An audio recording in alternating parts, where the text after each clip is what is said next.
in terms of personal data and data controller and data processor. You'll hear those terms quite flippantly throughout instructions that you get from your clients, talking from an in-house or a consultancy basis.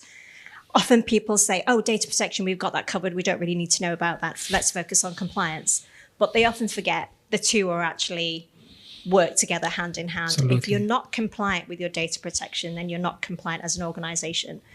In terms of what can they do or what clients can do is actually, again, implement policies that do give you either the two-tier security to protect your data.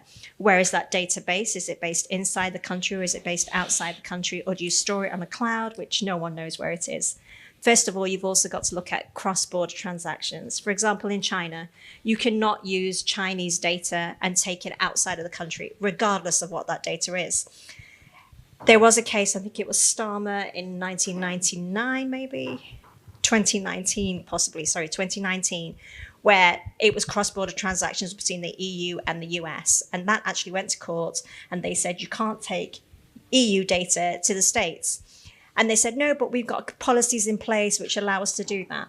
But the judge actually ruled and said, no, regardless of what your regulatory requirements are, you've got to have the customer's consent to do that. Now, in the UAE, you can have cross-border transactions, provided you have the data subject's consent. If you're the data controller or the data processor, you've got to identify what your role is. And again, you have the healthcare law in the UAE, which allows you to export that data elsewhere with the patient's consent, and same for banking regulations, which is anti-money laundering legislation. Again, you can transfer that data. But it's also very important to say, you may have data covered, but have you really got that covered?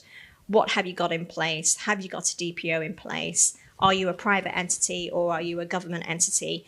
The UAE is actually going to exempt government entities in the interests of, is it a public interest or is it not a public interest? Which, you're going to have to explain, was it legitimate or was it not legitimate? So these are the aspects that you'll have to consider, and you'll have to consider to be transparent.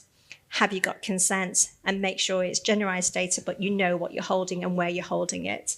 So I would often advise that make sure, and the data protection regulations are very, very clear. And like I said, it's a common sense approach. And if you're unsure and you don't have something like that in place already, have a look what the GDPR says and just kind of mirror it and show the authorities that we are doing our best and we are going to mirror something that we already have in place and we are protecting the data.